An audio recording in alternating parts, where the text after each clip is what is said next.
الحمد لله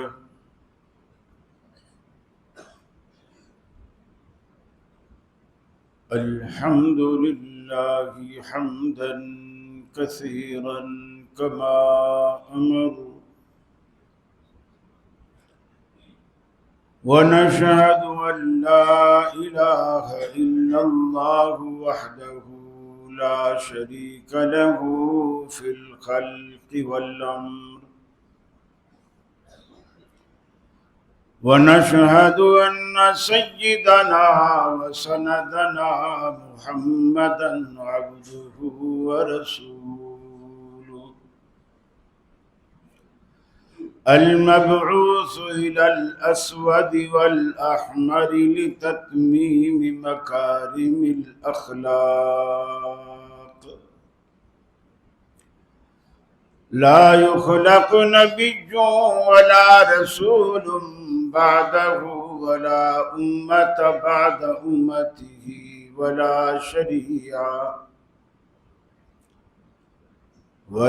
شريعة بعد شريعته، ولا كتاب بعد كتابه. وصلى الله تعالى عليه وعلى آله وأصحابه الذين هم خلاصة العرب، الذين هم مفاتيح الرحمة ومصابيح الغرر.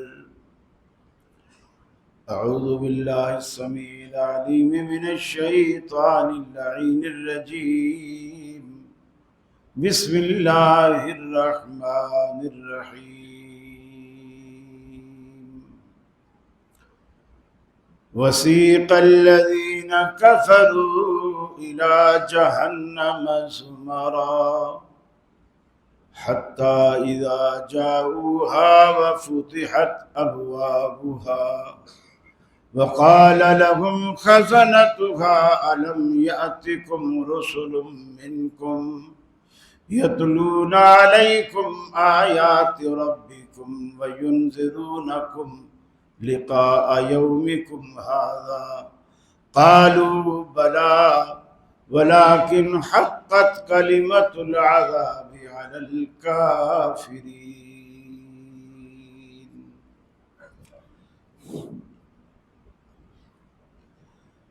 یہ مقصد ہے کہ دنیا سے جہالت دور ہو جائے،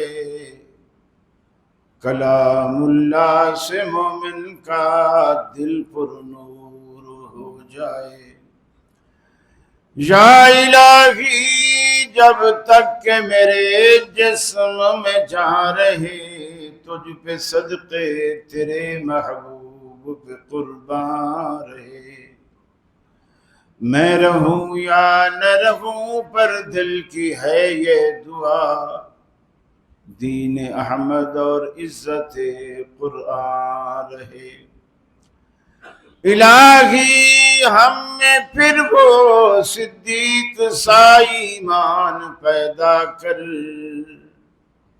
عمر فاروق سا کوئی جری انسان پیدا کر، رگے تحریک کٹ جائے دم عثمان پیدا کر، علی المرتضی شیر خدا کی آن پیدا کر۔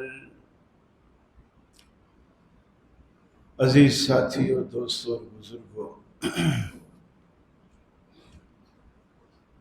پاکستان پر یہ اللہ کی مہربانی ہے، اس نے آپ کو اس سال یعنی وہ آپ سے اتنا خوش ہے کہ اس سال اس نے آپ کو 2 جمعۃ الوداع ادا کیا۔ ہم نے پچھلا جمعہ میں جمعۃ الوداع کی نیت سے ہی پڑھایا تھا، بس وہ ممکنہ تھا اور آج یقینی ہے۔ اللہ تعالیٰ آپ کے سارے جمعے قبول و مقبول فرمائے، اور جس طرح آپ کی یہ رونقیں، مسجد سے محبت، مسجد سے یہ پیار، موسم کی خرابی کے باوجود آپ لوگ جس محبت سے اللہ کے گھر میں جمع ہیں، اللہ کرے آپ کا یہ ذوق اور شوق سدا برقرار رہے، اور اللہ تعالیٰ اسی طرح آپ کے گھروں کو، دفتروں کو، کارخانوں کو، فیکٹریوں کو اپنی رحمت سے بھر دے، جس طرح آپ نے اس کے گھر کو اپنے وجود سے بھر دیا۔ پچھلے جمعہ میں نے آپ کے سامنے جنت اور جنت کی کچھ نعمتوں کا ذکر کیا تھا۔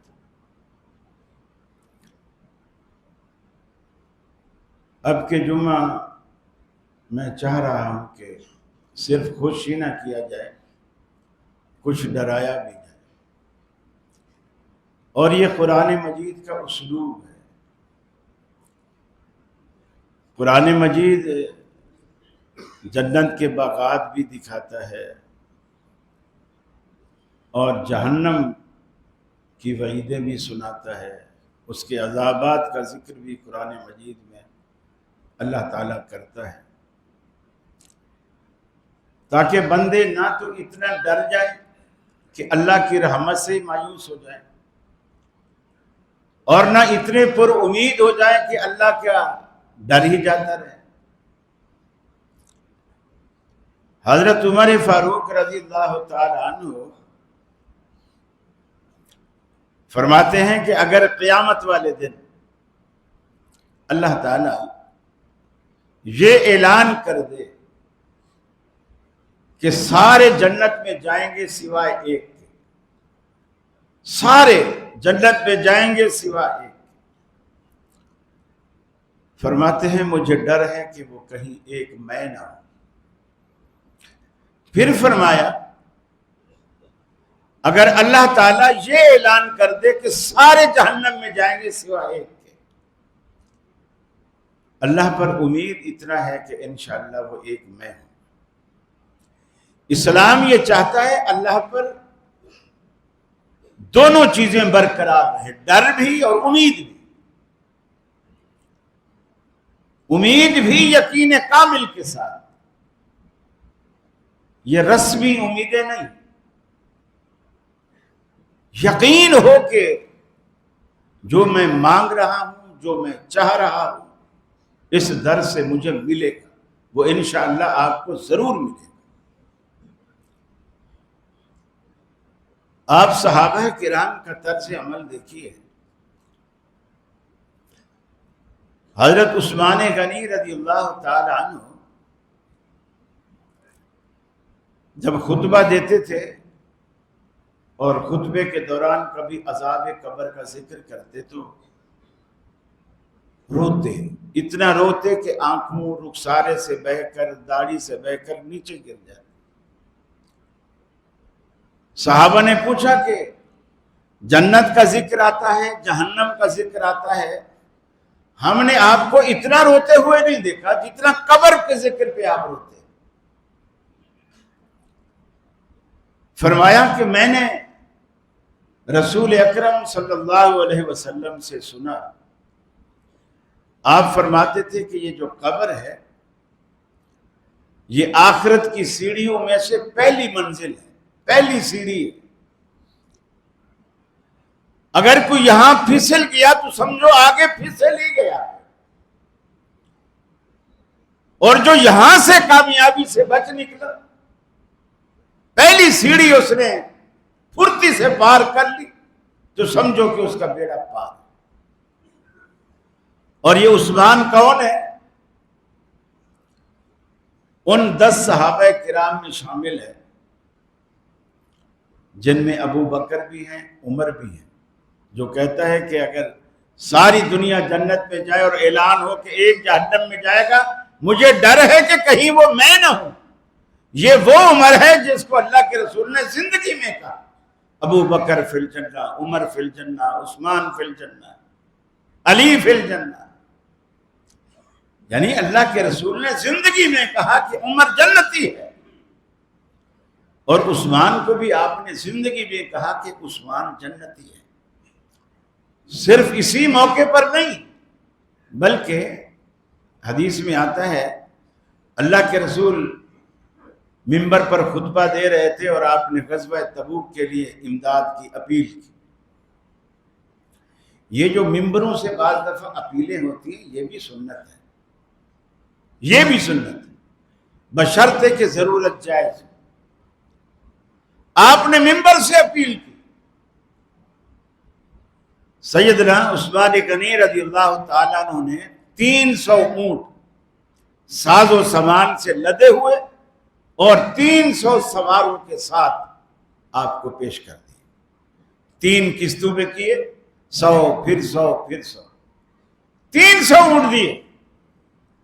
اور جب اللہ کے رسول نے 300 کا اعلان سن لیا، آپ ممبر سے نیچے ہوتے، عثمان تو کھڑے ہوئے اعلان کر رہے تھے، ممبر سے نیچے ہوتے، عثمان کی طرف بڑھے، عثمان کو اپنی طرف بڑھایا، گلے سے لگایا، اور بات کیا کہی عثمان؟ آج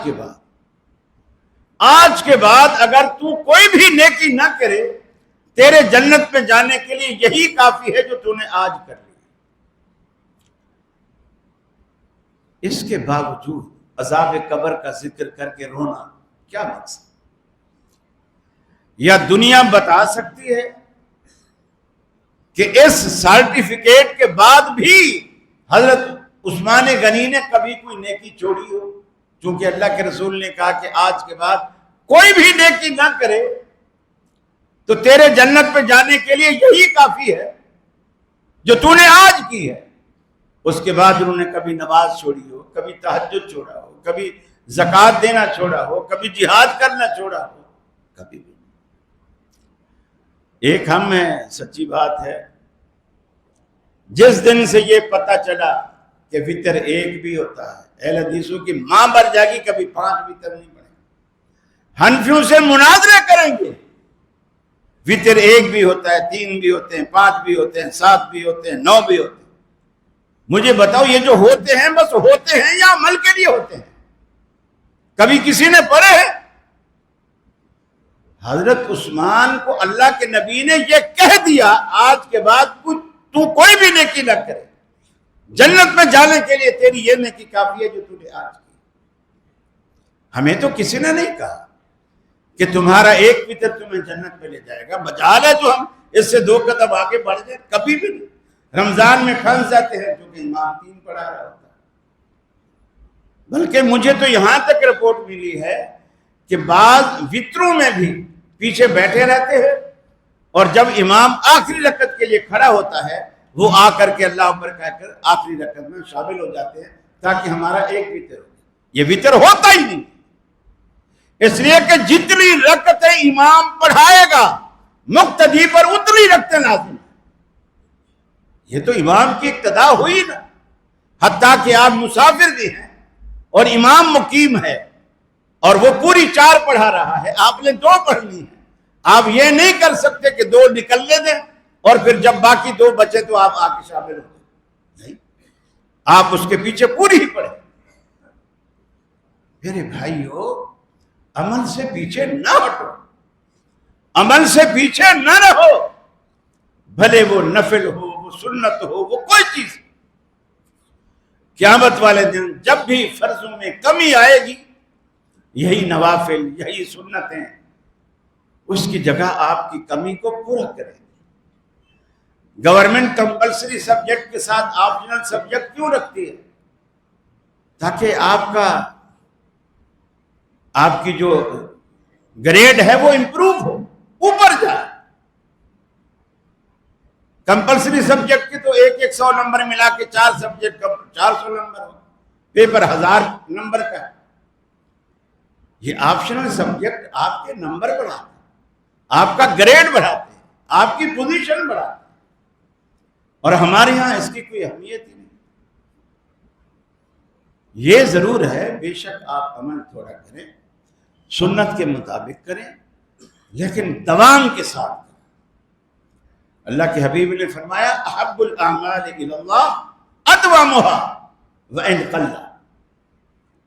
اللہ تعالیٰ کو وہ عمل زیادہ پسند ہے جو ہمیشہ کیا جائے، اگرچہ وہ تھوڑا، ہمیشہ کیا جائے۔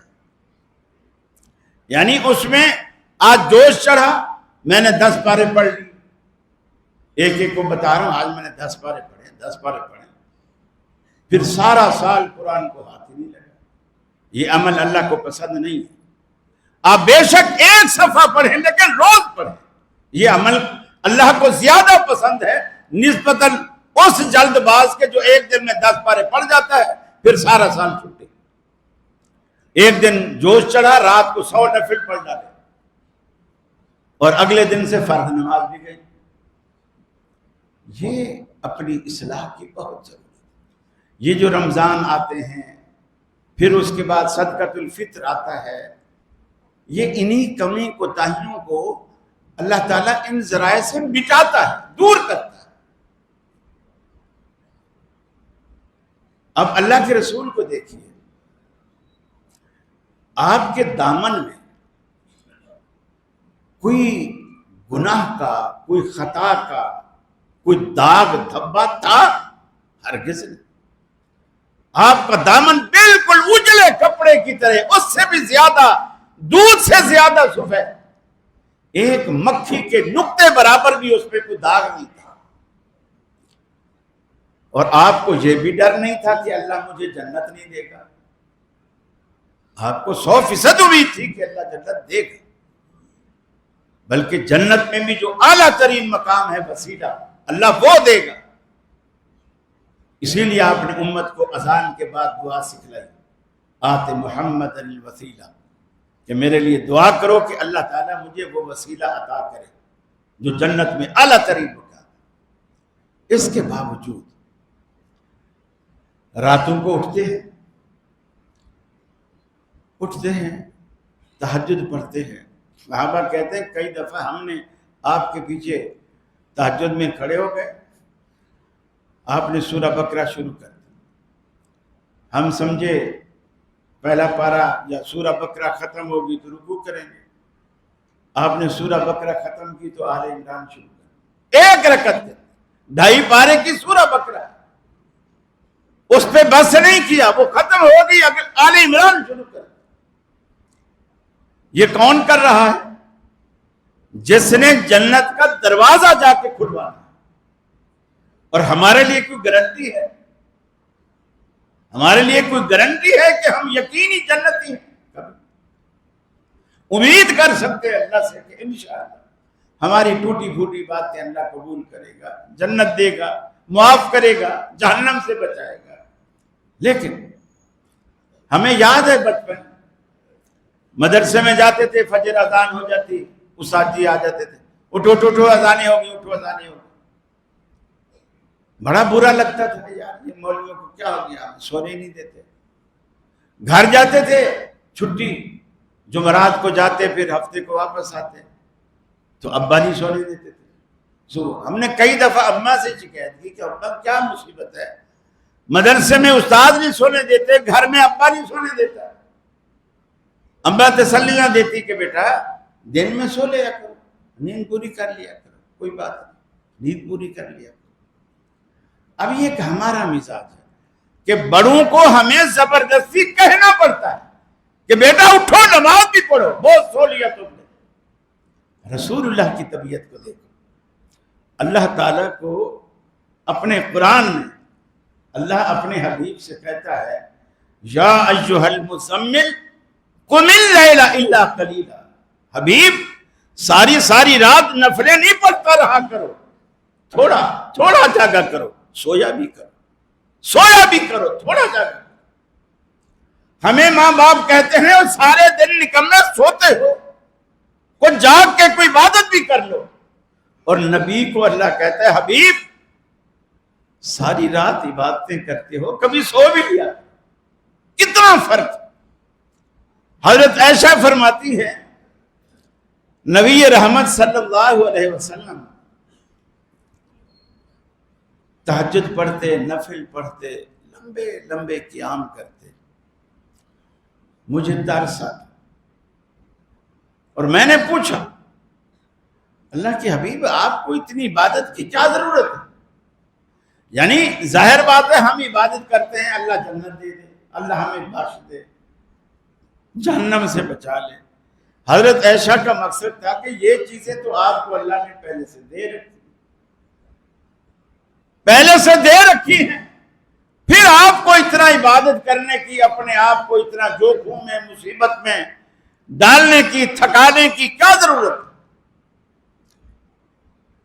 اللہ کے رسول نے فرمایا عائشہ کمال کرتی ہے، افلا اکون عبدا شکورا، جس رب نے مجھے اتنا مرتبہ، مقام، عزت دے رکھی ہے، جنت کا وارث، آب کوثر کا وارث بنا رکھا ہے، تو یہ چاہتی ہے میں اس رب کا شکر گزار بندہ نہ بنوں؟ شکر گزار بندہ نہ بنوں؟ میرے بھائیو، اگر اللہ نے آپ کو توحید کی سمجھ دے دی ہے، یہ اللہ کی بہت بڑی نعمت، دین حنیف کا راستہ دکھا دیا، صراط مستقیم پر لے آیا، یہ اللہ کی بہت بڑی نعمت ہے۔ آپ اسی کا بھی شکریہ ادا کریں تو ہم ساری زندگی شکریہ نہیں ادا کر سکتے، ورنہ دنیا میں بڑے بڑے پڑھے لکھے اسکالر، یونیورسٹی کے پروفیسر، عقیدے میں ایک ان کی باتیں سنو تو پھر نہ آتی ہے، یار اتنے پڑھے لکھے بندے کا یہ عقیدہ ہے، اس نے پی ایچ ڈی کر رکھی، یہ عقیدہ ہے، جیسے اللہ کو کچھ نہیں سمجھ رہا اور پیروں فقیروں کو سب کچھ سمجھ رہا، سارا کچھ اختیارات انہی کے پاس۔ یہ اللہ کی دین ہے، اللہ کی مہربانی ہے، اللہ کی رحمت، جو اس نے آپ کو اپنے دین کی صحیح سمجھ دی۔ اگر ہم نے زندگی میں یہ نہ سمجھا اور ایسے چلے گئے، شکر بھی ادا نہیں کیا، اسی طرح رہے، تو پھر یاد رکھ لو اللہ اس جہنم سے ڈراتا ہے جو اللہ نے اپنے نافرمانوں کے لیے تیار کر رکھی۔ فرمایا وسیق الذین کفروا الی جہنم زمرا،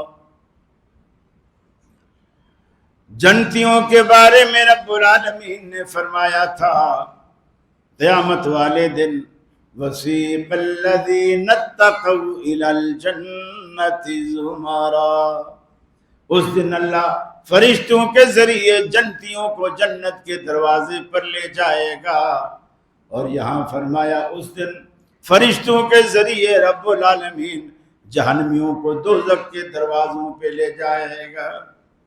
وسیق الذین کفروا الی جہنم زمرا، ہقائے جائیں گے، جہنم کے دروازوں پر آئیں گے، آٹومیٹک سسٹم کی طرح، وفتحت ابوابها، جہنم کے دروازے ان پر کھول دیے جائیں گے۔ جیسے جہنم کے دروازے کھلیں گے، جہنم کے دروگے ان کی گھبراہٹ کو بھی دیکھیں گے، پوچھیں گے الم یاتکم رسل منکم یتلون علیکم آیات ربکم، ارے بدبختو بتلاؤ، کیا دنیا میں اللہ کے پیغمبر، اللہ کے رسول، اللہ کے قاصد تمہارے پاس نہیں آئے تھے جنہوں نے تمہیں بتلایا ہو؟ اللہ کے پیغمبر نہیں آئے تھے؟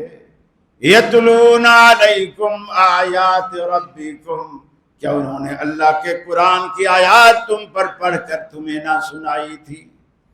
وَيُنذِرُونَكُمْ لِقَاءَ يَوْمِكُمْ هَذَا، کیا اس دن سے تمہیں انہوں نے نہیں ڈرایا تھا؟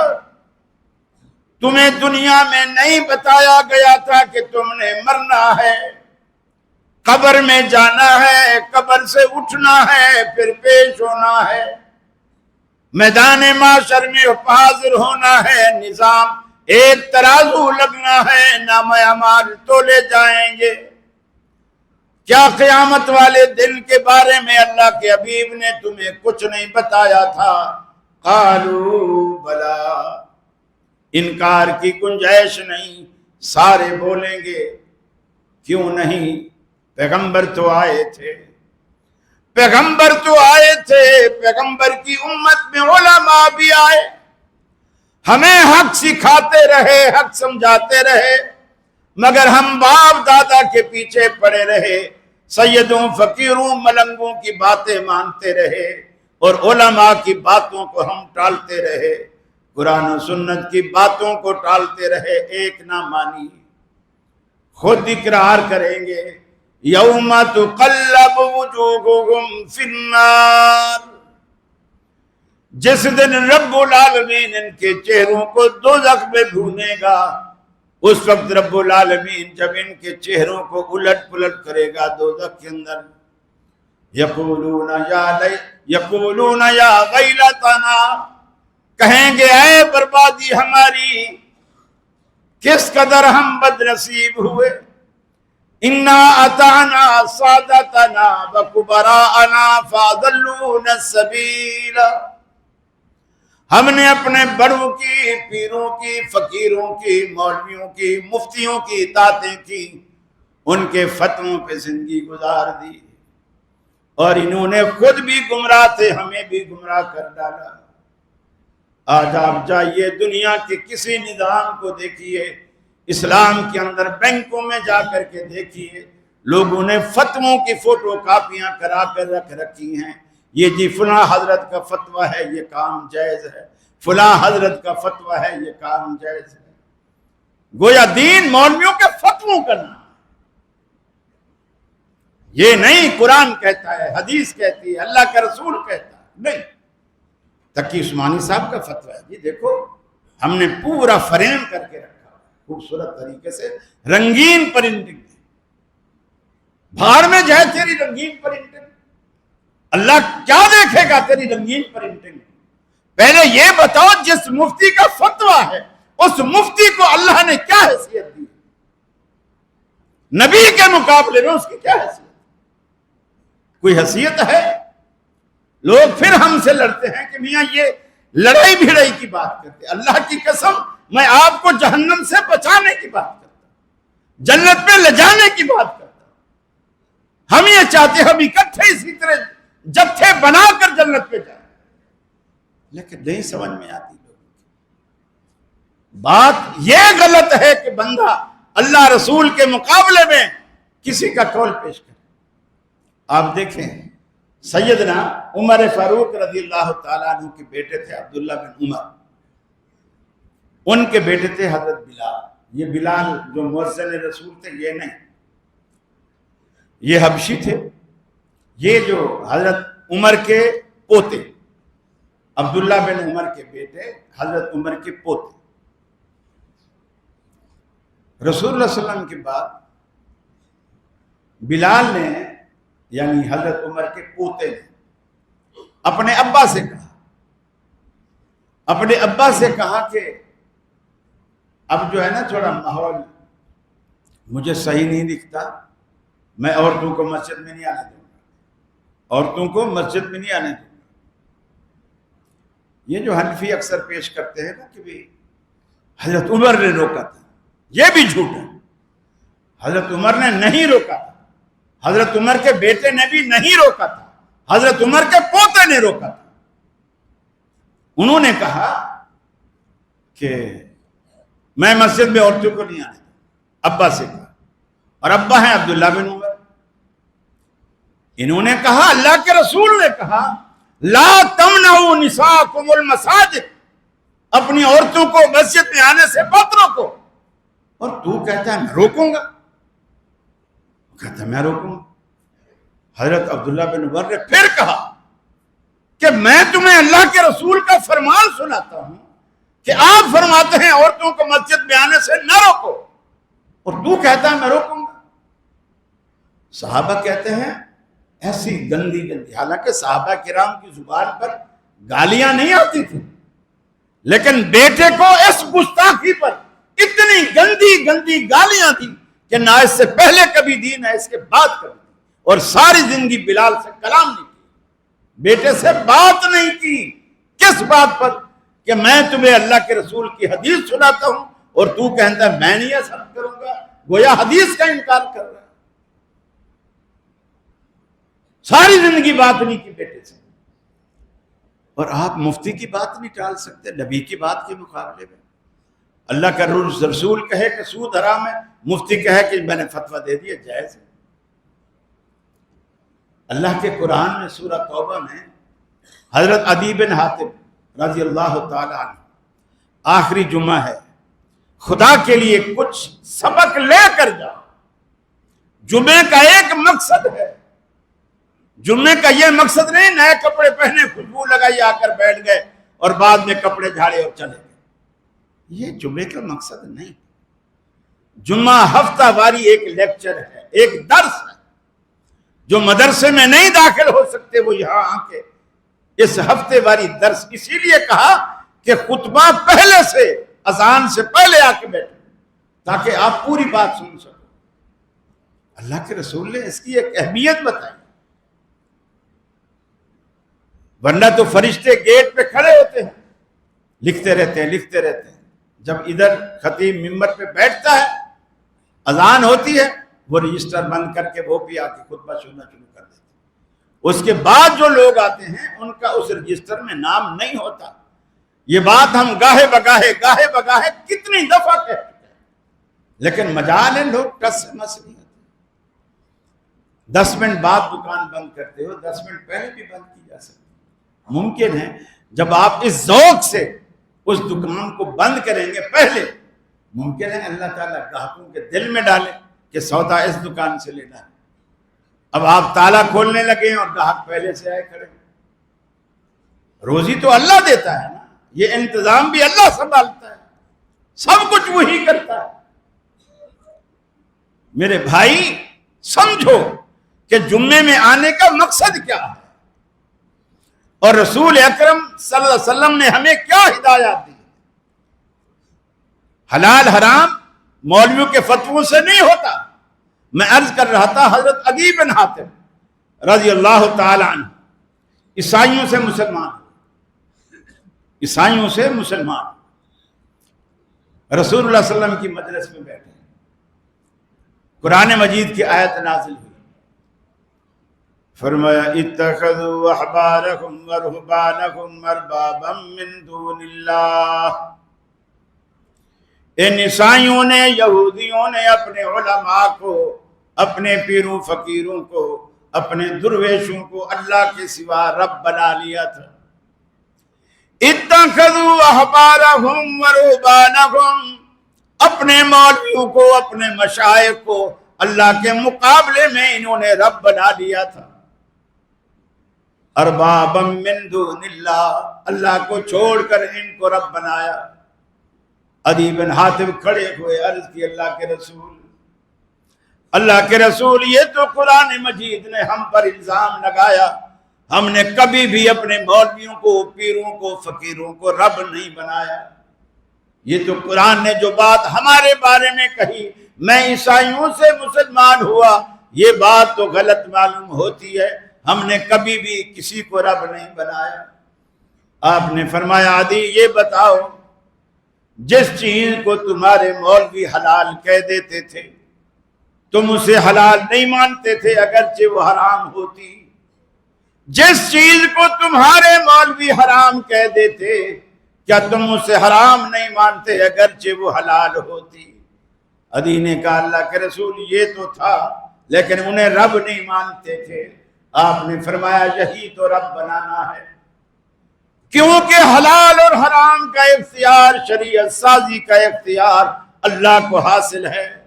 حتیٰ کہ نبی بھی کہہ دے کہ میں شہد نہیں کھاؤں گا، جبریل اللہ کی طرف سے آ کے کہتا ہے لما تحرم ما احل اللہ لک، اے حبیب آپ کو اس چیز کو حرام کرنے کا اختیار کس نے دیا جس کو اللہ نے آپ کے لیے حلال کیا؟ نبی سے بھی بات پرس ہوتی ہے۔ یہ بھی تو نبی کا فتویٰ تھا کہ میں آج کے بعد شہد نہیں کھاؤں۔ اللہ نے فتوے کے خلاف کرایا کہ جس چیز کو میں نے حلال کیا تیرے لیے تجھے حرام کرنے کا اختیار کس نے دیا؟ یہ کس سے کہا جا رہا ہے؟ نبی سے کہا۔ مفتیوں کی کیا حیثیت ہے نبی کے مقابلے میں؟ اللہ کے بندو اس آخری جمعے سے کچھ پلے بات کی جائے کہ دین اصل کیا ہے، یا تو اللہ کی بات یا اللہ کے رسول کی بات۔ دین انہی دو باتوں پہ مکمل، بس اللہ نے جو قرآن میں کہا اس کی تعبیر وہی معتبر ہے جو رسول اللہ نے احادیث میں بیان کر دی۔ اسی دو چیزوں کا نام دین ہے، تیسری کوئی چیز دین نہیں۔ اور انہی دو چیزوں پر اللہ نے دین کو مکمل کیا۔ تو آج کیا علماء نہیں اب یہ جو مکروہ کی اصطلاح نکلی ہوئی ہے، ایک حلال ہے اس کو بھی ہم جانتے ہیں، ایک حرام ہے اس کو بھی ہم جانتے ہیں، یہ مکروہ والی بلا کہاں سے آئی؟ مولویوں نے نکالی۔ اب مکروہ کوئی مسئلہ نہیں ہے جس سے آپ کا دل کراہت کرے، کراہت مکروہ ایسی چیز جس سے کراہت ہے۔ تو ہر بندے کا مزاج الگ ہے، کسی کو دال چاول اچھے لگتی، کسی کو نہیں اچھے لگتے، کسی کو پپیتا اچھا لگتا ہے، کسی کو نہیں اچھا لگتا، کسی کو فارمی مرغی نہیں اچھی لگتی، کسی کو ہر شادی میں پکتی ہوئی ہے، کسی کو دیسی مرغی نہیں اچھی لگتی کیونکہ اس نے دیکھا ہے دیہاتوں میں بچوں کے پخانے بھی یہ کھا جاتی، اس کو گھننا تھی، اس کے لیے وہ مکروہ ہے۔ تو مکروہ کوئی مسئلہ نہیں ہے، اس کا تو مطلب یہ ہوا پھر شریعت اپنی مزاج کی، اپنی طبیعت کی ہو گئی۔ اوجڑی مکروہ ہے، پائے مکروہ ہیں، یہ جو کٹا کٹ میں جو کچھ ملا کے پکایا جاتا ہے بولے یہ مکروہ ہے، اور مکروہ کہنے والے خود ڈاٹا باندھ کے بلس روڈ پہ گئے بیٹھے کٹا کٹ کے آرڈر دیتے ہیں اور کھاتے ہیں، لوگوں کو کہتے ہیں مکروہ۔ میرے بھائیو دین کو سمجھو۔ حَتَّى إِذَا جَاءُوهَا وَفُتِحَتْ أَبْوَابُهَا وَقَالَ لَهُمْ خَزَنَتُهَا لَمْ يَأْتِكُمْ رُسُلٌ مِّنكُمْ يَتْلُونَ عَلَيْكُمْ آيَاتِ رَبِّكُمْ وَيُنذِرُونَكُمْ لِقَاءَ يَوْمِكُمْ هَٰذَا قَالُوا بَلَىٰ۔ دروگے پوچھیں گے آج کیوں گھبراتے ہو، کیوں روتے ہو، کیوں پریشان ہوتے ہو؟ کیا اللہ نے اپنے رسول تمہیں سمجھانے کے لیے نہیں بھیجے تھے؟ انہوں نے قرآن پڑھ پڑھ کر تمہیں نہیں سنایا تھا؟ کہیں گے ہاں یہ تو ہوا تھا، رسول بھی آئے، علماء ان کے وارث وہ بھی آئے، ہمیں قرآن بھی سنایا، حدیثیں بھی سنائیں، وَلَٰكِنْ حَقَّتْ كَلِمَةُ الْعَذَابِ عَلَى الْكَافِرِينَ، لیکن ہم اصلی بد نصیب تھے، ہم پر عذاب کا فیصلہ ایسا لاگو ہو چکا تھا، ایک کان سے سنتے تھے دوسرے سے نکال لیتے تھے۔ گویا انہوں نے بھی یہ اعتراض نہیں کیا، انہوں نے بھی یہ معذوری اظہار نہیں کی، یہ ظاہر نہیں کیا کہ ہمیں کسی نے بتایا نہیں تھا، کسی نے پہنچایا نہیں تھا۔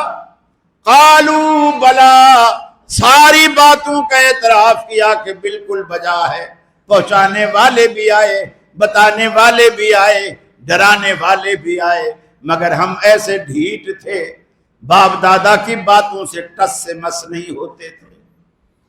میرے بھائیو یہ جو لگی لپٹی ہے نا، میاں یہ بھی ٹھیک ہے، یہ بھی ٹھیک ہے، بیچ کی بات کرو، یہ بیچ کی بات دین نہیں ہے، اس کو بالکل آپ پلے باندھ لیجیے۔ بیچ کی بات دین نہیں ہے، دین وہی ہے جو یا حلال ہے یا حرام، یا جائز ہے یا ناجائز۔ لا الہ الا ولا الہ الا، نہ ادھر کے نہ ادھر کے، یہ دھوبی کے کتے والا جو مذہب ہے نا، نہ گھر کے نہ گھاٹ کے، یہ اسلام نہیں۔ اللہ کے رسول نے دیکھو کیا کہا کفار سے، جب کفار نے کہا نا کہ چلو ایسا تھوڑا سا مکمکا کر لو ہمارے ساتھ، تھوڑا سا ہمارے ساتھ مکمکا کر لو، کچھ باتیں ہم آپ کی مان لیتے ہیں، کچھ آپ ہماری مان لو، چلو ہم زیادہ مان لیتے ہیں، آپ تھوڑی مان لو، ہم آپ کی 4 مان لیتے ہیں، آپ ہماری 2 مان لو، ہم آپ کے پاس 4 دن آ جاتے ہیں، آپ ہمارے آستانے پر 1 دن 2 دن آ جائیں گے۔ اللہ کے رسول کو جواب بھی دینے کی نوبت نہیں آئی، جواب اللہ نے دیا، جبریل کو بھیجا، جبریل جاؤ ہمارے حبیب سے کہو، انہیں 2 ٹوک بات کہو، لکم دینکم ولی دین۔ یہ اسلام میں مداہنت نہیں ہے، یا اللہ ہے یا اللہ نہیں ہے، یہ کفر ہے یا اسلام، یہ کیا بیچ میں ہے بھی نہیں بھی ہے، یہ نہیں۔ لکم دینکم ولی دین، اے بدبختو جاؤ، تمہارے لیے تمہارا دین، میرے لیے میرا دین، تم نہ آؤ 10 دن 4 دن نہ آؤ، ہمیں کوئی ضرورت نہیں، لیکن میں ایک لمحے کے لیے بھی تمہارے آستانے پر نہیں آ سکتا. یہ ہے دین. یہ اللہ کا قرآن میں کوئی قصے نہیں سنا.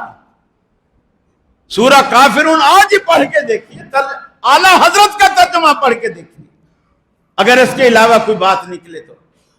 میرے بھائیو, دین کو سمجھو. یہ رمضان جا رہا ہے, یہ کیا کرنے آیا تھا اور اللہ کو ہمارے بارے میں کیا کہے گا, یہ فکر کیجیے. یہی کہے گا نا کہ آج لوگ رو رہے ہیں, الوداع الوداع محرم. مدنی چینل والا اتنا بڑا منہ کھول کے روتا ہے, بچوں کی طرح اتنا بڑا منہ کھول کے کافی دیر تک سانس بھی نہیں لیتا, منہ کھلا رہتا ہے اور روتا رہتا ہے. کیوں؟ پکوڑے بند, سموسے بند, دہی بلے بند. اب کیا کریں؟ یہ سارا رونا اس بات کا ہے. صحابہ کے زمانے میں بھی رمضان آتا جاتا, صحابہ نے تو کبھی اس طرح دھاڑے مار مار کے, یہ دل میں ہوتا تھا. اللہ کے رسول نے فرمایا جو فائدے اللہ نے رمضان کے اندر رکھے ہیں اور اللہ نے مجھے بتلائے ہیں اور میں جانتا ہوں, اگر تمہیں وہ فائدے پتہ چل جائے نا, تم ساری زندگی خواہش کرو گے, ساری زندگی خواہش کرو گے کہ کاش رمضان کبھی جاتا ہی نہیں, ہمیشہ رمضان ہی رہتا. وہ یہ پکوڑے سموسے نہیں. ہاں یہ ہے جن لوگوں کو یہ فائدہ ہو گیا کہ جو خربوزہ 30 روپے کلو تھا وہ 150-200 روپے کلو رمضان میں بکا. اب جا کے پوچھو کیا بھاؤ بک رہا ہے, اب جا کے پوچھو کیا بھاؤ بک رہا ہے. ایسا لگتا ہے یہ مسلمان ہے ہی. ارے وہ روزہ کھولے گا اور تو اس کی جیب کو کاٹنے پر تلا ہوا. ایک ایک چیز کو دیکھیے, کپڑے والوں کو دیکھیے. آپ ریڈی میڈ کپڑے صدر میں جا کے پوچھیے, آپ رمضان سے 3 مہینے پہلے لیجئے کپڑا اور چاند رات کو جا کے لیجئے کپڑا. جو عام دنوں میں آپ کو 3000 میں ملے گا وہ آپ کو 12-13 ہزار میں ملے گا چاند رات کو. یہ ظلم کیا ہے؟ ہم مسلمان ہیں اور پھر کہتے ہیں کہ اللہ کے عذاب کیوں آتے ہیں. برق گرتی ہے تو بیچارے مسلمانوں پر پھر برق نہ گرے تو کیا گرے. میرے بھائیو, اللہ کے بن جاؤ. جب بندہ اللہ کا بن جاتا ہے پھر اللہ اس کا ہو جاتا ہے. پھر اس کو پیسوں کی ضرورت ہے, کپڑے کی ضرورت ہے, راشن کی ضرورت ہے. پھر اللہ اس کو کسی کے دروازے پر نہیں بھیجتا, نہ اللہ اس کو کسی کا محتاج بناتا ہے. آج یہ دعائیں اللہ سے کر کے تو دیکھو نا. اللہ تو نے مجھے بنایا, تو نے مجھے پیدا کیا, میری روزی کا ذمہ بھی تیرے اوپر ہے, مجھے کیوں تو در در کا محتاج بناتا ہے. اس حجت سے اللہ سے مانگو تو صحیح. اللہ رب العالمین دینے پر تلا ہوا ہے. سچی بات ہے, صحابہ کرام بھی مانگا کرتے تھے, ہم بھی مانگتے ہیں. ان کے مانگنے میں اخلاص تھا, درد تھا, دل سے مانگتے بغیر واسطے وسیلے کے. یہاں دعائیں بھی کیسے قبول ہوں؟ دعا میں بھی شرک ہے, کیسے قبول؟ آپ دعا میں شرک کر کے اللہ کو ناراض کر کے اس سے مانگو, فلانے کے صدقے, فلانے کے واسطے, حسین کے صدقے, حسن کے صدقے, فاطمہ کے صدقے. اللہ کہتا ہے میرے بندے یہ سب میری مخلوق ہے. فاطمہ کو میں نے بنایا, میری مخلوق ہے. حسن میری مخلوق ہے, حسین میری مخلوق, میں ان سب کا خالق ہوں. مجھے تو میری مخلوق کے واسطے دیتا ہے. میں کوئی ڈرتا ہوں ان سے؟ میں کوئی ان سے ڈرتا ہوں؟ علی مشکل کشا کے نعرے, اور جو نہ لگائے وہ تو مسلمان ہی نہیں. بولے کہ توبہ توبہ, فوراً وہ حدیث سنائیں گے کہ اللہ کے نبی نے کہا تھا کہ منافق کی نشانی یہ ہے علی سے بغض رکھے گا, اور مومن کی نشانی یہ ہے علی سے محبت رکھے گا. تو علی سے محبت کا یہ مطلب ہے کہ علی مشکل کشا بولو گے تو محبت. میرے بھائی, حضرت علی خود اتنے نصیری, جو آج کل نصیری کہلاتے ہیں, ان کا نعرہ یہ ہے علی مشکل کشا نہیں, علی اللہ ہے. یہ نصیری جو عمان اور کویت کی طرف بستے ہیں, نصیری مسقط کی طرف, یہ شیعوں کا ایک گروہ ہے. ان کا نعرہ یہ ہے کہ علی مخلوق ہے ہی نہیں, علی اللہ. اب اس عقیدے کو آپ کیا کہو؟ پھر لوگ کہتے ہیں کہ میاں ہم فساد پھیلاتے ہیں, ہم دنگا پھیلاتے ہیں. یہ چیزیں دیکھو, اللہ تعالیٰ نے ہمیں قرآن دیا، حدیث دی، نبی دیا، اور پھر صحابہ کرام نے اس قرآن کو، نبی کی سیرت کو کیسے دیکھا، کیسے سمجھا، اس پہ عمل کیا، اور پھر ہمارے لیے وہی ہے اس پہ عمل کرے۔ وَلَٰكِنْ حَقَّتْ كَلِمَةُ الْعَذَابِ عَلَى الْكَافِرِينَ، یہ قیامت والے دن یہ جملہ نہ کہنا پڑے۔ اللہ ہمیں محفوظ رکھے۔ ہمیشہ ایسے کام کرو کہ جب آپ قیامت والے دن اللہ کے ہاں عدالت میں پیش ہوں، فرشتے سب سے پہلے آپ کو آ کر کے کہیں سلام قولا من رب الرحیم، اے نیک بختو، اس کائنات کا رب تمہیں سلام کہتا ہے۔ یہ ہے اعزاز کی بات۔ اللہ ہمیں انہی میں سے بنا دے۔ وآخر دعوانا ان الحمد للہ رب العالمین۔